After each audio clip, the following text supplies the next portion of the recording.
அனைவருக்கும் வணக்கம். Welcome back to Thilaksmani YouTube channel. இந்த பதிவில் நம்ம என்ன பார்க்க போகிறோம்னு பார்த்தீங்கன்னா 2026 வருடத்தில் ஸ்ரீ ராம நவமி எப்போ வருகிறது, திதி எப்போ ஆரம்பிக்கிறது, நாம் எதற்காக ராமன் நவமி கொண்டாடுகிறோம் என்று இந்த பதிவில் இருக்குது. நம்மளுடைய சேனல் இப்போ தான் ஃபஸ்ட் டைம் பார்க்குறீங்கன்னா கண்டிப்பாக சப்ஸ்கிரைப் பண்ணிட்டு பாருங்கள். வாங்க இப்போ நம்ம வீடியோக்குள்ளே போகலாம். மகாவிஷ்ணுவின் அவதாரங்களில் மிகவும் புனிதமான அவதாரமாக போற்றப்படுவதாங்க ராம அவதாரம்.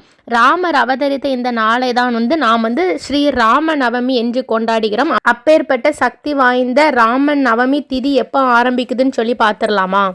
மார்ச் 26ஆம் தேதி மதியம் 2:57 தொடங்கி மார்ச் 27ஆம் தேதி மதியம் 12:52 வரைக்கும் ராம நவமி திதி இருக்குதுங்க.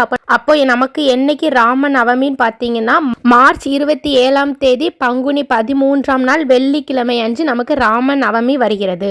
மேலும் இந்நாளில் நாம் விரதம் இருந்து இறை வழிபாடு செய்வதால் நமக்கு அதீத பலன்களை அள்ளி அள்ளி தரும் என்று சொல்லப்படுகிறது.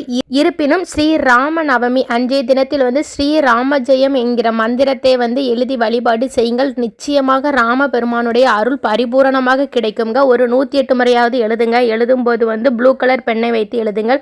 உங்களுக்கு எழுத முடியல, நான் ஸ்ரீ ராமஜெயம் ஸ்ரீ ராமஜெயம் ஸ்ரீ ராமஜெயங்கிற மந்திரத்தை காலையில் இறை வழிபாடு செய்யும்போது ஒரு 108 முறையும், அதே போல மாலை இறை வழிபாடு செய்யும்போது ஒரு 108 முறையும் சொல்லுங்கள். இவ்வாறு நீங்கள் ஸ்ரீ ராமஜெயம் என்கிற மந்திரத்தை எழுதி சொல்லி இறை வழிபாடு செய்வதால் ராம பெருமானுடைய அருளை பரிபூரணமாக நேரடியாக நீங்கள் பெற முடியுங்க. ஓகே நண்பர்களே, இந்த பதிவு உங்கள் எல்லாத்துக்கும் ரொம்ப பயனுள்ளதாக இருந்திருக்கும்னு நினைக்கிறேன். கண்டிப்பாக இந்த வீடியோ உங்களுடைய ஃப்ரெண்ட்ஸ் அண்ட் ஃபேமிலிக்கு ஷேர் பண்ணுங்கள். நம்மளுடைய சேனலை சப்ஸ்கிரைப் செய்யுங்கள். அடுத்து இதே மாதிரி ஒரு நல்ல பதிவில் சந்திக்கலாம். நன்றி, வணக்கம்.